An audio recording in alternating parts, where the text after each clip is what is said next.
Eu quero falar a respeito sobre a tal indicação do ex-ministro Guido Mantega para a Vale. A gente já tratou desse tema anteriormente, você explicou a dificuldade que o governo teria para colocar isso em pé, mas o noticiário segue com o presidente Lula disposto a qualquer custo colocar Guido Mantega no comando da Vale, ô Machado. Quais são as novidades? É exatamente isso. O Lauro Jardim, né, nosso querido Lauro Gardens, ele publicou mais cedo, logo de manhãzinha, que o Lula estava ainda insistindo, né, no Mantega para a presidência da Vale e que os sócios privados ali da companhia, Mitsui, Bradespar, a Cosan, eles gostariam de que fosse outro nome, né, que Eduardo Bartolomeu, o atual CEO, ele permanecesse pelo menos até o fim do mandato dele, que é em 2024, e que a alternativa seria a presidência do IBRAM, né, que é o Instituto Brasileiro de Mineração. É uma associação muito forte, muito influente e que a presidência ganha bem, viu, Medina? Ganha R$200 mil por mês, ganha mais que o presidente da Petrobras, pra você ter ideia. 200k no bolso todo mês, se bater metas, 300 mil. Aí seria a alternativa, né, colocada na mesa do Lula, mas as fontes que a gente teve acesso e que teoricamente estão bem informadas aí sobre esse assunto, eles insistem que não, Lula quer Mantega na Vale. E tem dobrado esforços aí para convencer os pares, os sócios privados, né? Lembrando que, por exemplo, né, a Vale, a Cosan tem diversos assuntos a tratar no governo. Por exemplo, uma discussão que emergiu mais forte nesse fim de semana, que é o gasoduto Subida da Serra, que é da Comgás, que fica abaixo da Compass. O que acontece com aquilo ali? O Rubens Ometo, ele quer que não seja um ativo de distribuição e passe para transmissão, o que baratearia muito o transporte do gás saindo do Porto de Santos e subindo a serra, gás importado lá dos Emirados Árabes, provavelmente do Catar. O gás que vem bem mais barato do que, por exemplo, o gás boliviano. Aí a turma da Abegás já ficou brava, dizendo que isso, se ele fizer isso, o gás caro que já está contratado da Bolívia vai onerar os outros distribuidores de gás. Né? Eu falei assim, meu amigo, cada um com seus problemas, né? Eu sou uma empresa privada, a minha meta é baixar o meu custo de operação. Então, entre todos os parceiros ali, os sócios da Vale, tem interesses em outras áreas do governo. Então, esse da Comgás é só um. Né? Seria uma forma de, por exemplo, o Lula dar um toma lá da cá por Mantega na Vale. A Mitsui também tem os seus interesses legislativos no executivo, nas agências regulatórias e tudo mais. A Bradespar, por ser a maior, a única posição praticamente do Bradespar é Vale, né? Pode junto ali compor com a Previ, com o governo, uma chapa mais forte e tudo mais, colocar mais gente lá dentro. Então tem muitas coisas que influenciam, né, essa decisão do Mantega e me parece que o Lula ele realmente está disposto a abrir o cardápio de opções para que os sócios privados se beneficiem em outras áreas, mas abram mão do Eduardo Bartolomeu na frente da Vale. A questão é que isso ainda vai render alguns capítulos. O ministro Fernando Haddad, na sexta-feira, tinha dito que descartava. Bobagem, né? Bobagem. Obviamente que ouviu, ele sabe muito bem, sabe melhor do que a gente, todas as questões envolvendo Mantega na Vale. Tá? Inclusive, não só Mantega, Paulo Caffarelli, que foi o outro nome que eu também falei aqui já, Paulo Caffarelli, no lugar do CFO. A dobradinha aí de italianos que Lula quer fazer lá na Vale. Então, assim, teremos novos episódios. Esse daí é uma história ainda em desenvolvimento. Provavelmente até o fim do mês ela deve ter um desfecho. Ela não vai ser tão repentina.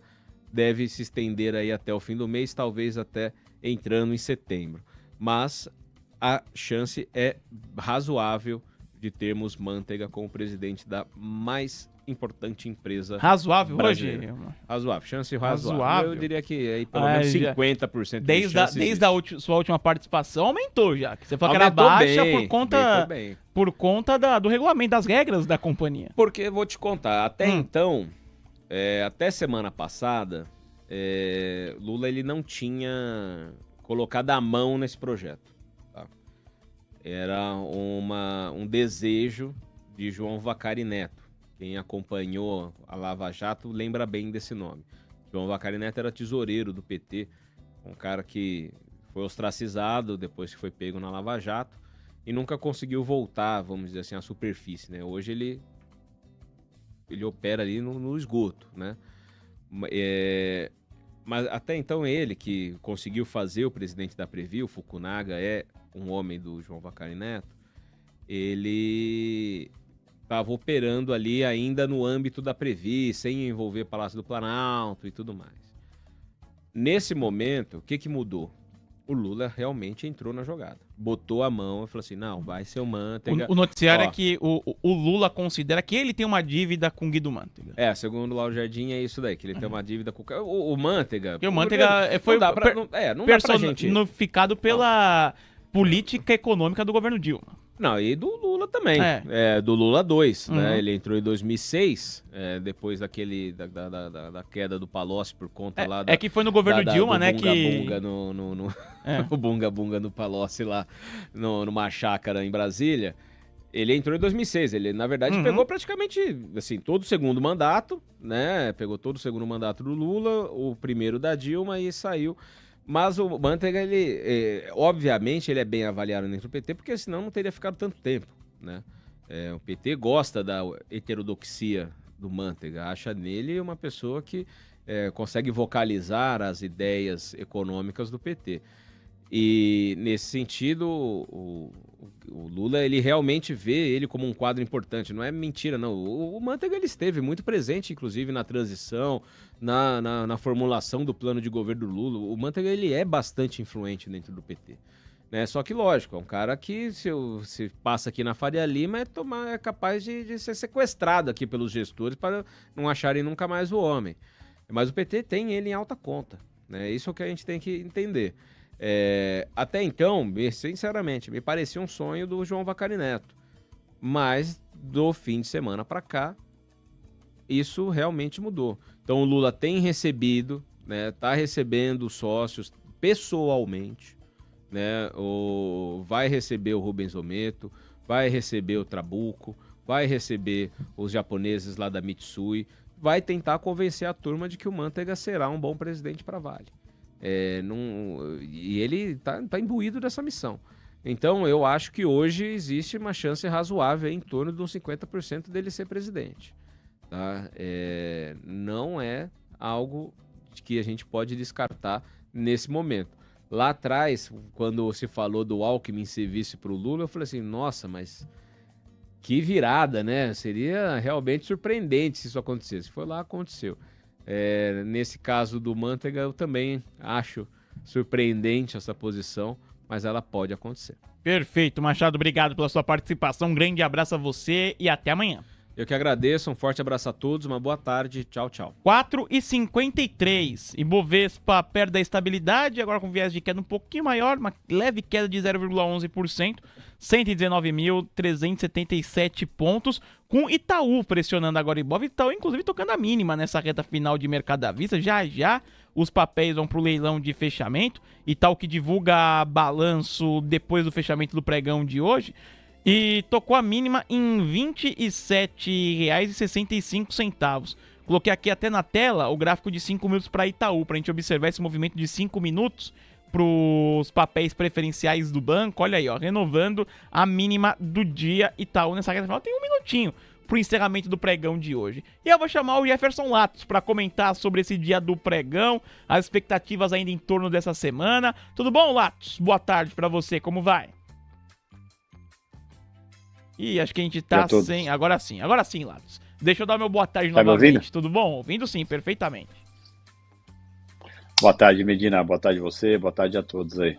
Perfeito, o Lattes aqui conosco, você pode mandar suas dúvidas, tirar as dúvidas com o Lattes, rumo aos 1.500 likes por aqui, estamos com 1.441 likes, vamos tocar os 1.500 no dia de hoje. O Ike Grafista falando que Itaú tá beliscando o suporte, que agora tá perdendo o suporte e que Tube 4 tá feinho, o Lattes. Eu queria a sua avaliação, até porque daqui a pouco tem balanço de Itaú, será divulgado depois do fim do pregão. Especulação para o balanço, né, Medina? A expectativa do balanço do Itaú é diferente do balanço que veio de Santander ou Bradesco, né? A expectativa é que venha um balanço até acima do trimestre anterior, cerca de 11%. Mas aquela coisa, né? Enquanto o mercado não vê o balanço, o mercado especula. E hoje também não foi um dia muito satisfatório para bancos, né? Na sexta-feira também foi um dia horroroso para bancos. E hoje o mercado está aí, se segurando para ver se esse balanço vem bom. Mas como não tem esse dado antes do fechamento do mercado, o mercado fica especulando aí, né? O reflexo de verdade a gente vai ver amanhã, né? Bom, o Ibovespa, ele fechou em queda preliminar, com esse tal acelerando, né, as perdas agora, e a 119.329 pontos. Mas hoje foi um dia mais parado, né, Lattes? A gente tem até o volume do Ibovespa, nem chegou em 13 bilhões de reais no dia de hoje. O índice futuro está estável nesse momento também. Como que você classificaria esse dia da Bolsa, hein, Olado? Daquilo que você viu para amanhã, era o que você esperava nesse final da tarde? Um dia mais parado, de mercado mais observando? Já era esperado, né, Medina? Acho que é uma segunda-feira de uma semana mais fraca, né? Poucos indicadores no radar. Né? Se a gente parar para pensar, para hoje tinha uma outra fala de Fed Boys, que também não falaram nada demais, e o balanço do Itaú. Né? Fora isso, para hoje não tem mais nada. A semana também tem poucas coisas, seja com ata do Copom amanhã, seja quinta-feira. O dado da semana é o CPI quinta-feira nos Estados Unidos, né? Então a gente já vê como a semana é um pouco mais fraca. Tem dados de CPI também na China, mas de fato a semana é mais fraca. É assim, hoje foi mais fraco do que era esperado, mas já era esperado uma segunda-feira bem morna aí, né? Perfeito, às 4h56. Participe aqui conosco, hein, galera, comentando por aqui, o Ike Grafista, o Dantas, o Rogério Perboni, o LRC, o pessoal tava comentando muito sobre essa história de Guido Mantega na Vale, Lattes. E muita gente falou, vou ter que vender Vale.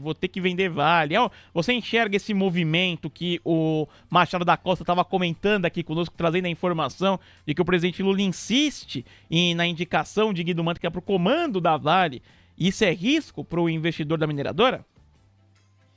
Cara, isso é assustador, Medina. Acho que não é questão de risco, é assustador. Eu vivi a era Mantega, cara, no Lula 2, na Dilma 1. Cara, o cara é muito ruim, muito ruim. Então, assim, ele tem umas ideias muito complexas ali, meio complicadas. E ir para uma empresa desse tamanho, né? Acho que a maior empresa do país, acho que a palavra que dá para usar é assustador. Né? Se isso acontecer mesmo, quem tem Vale aí se prepara, porque o mercado tende a esmagar um pouco o papel, porque de fato o cara é complicado, o histórico dele não é nada bom. Né, nada bom mesmo, e para a empresa, para um setor que ele nem conhece, ele nem tem experiência nesse setor, tudo, seria bem complicado mesmo.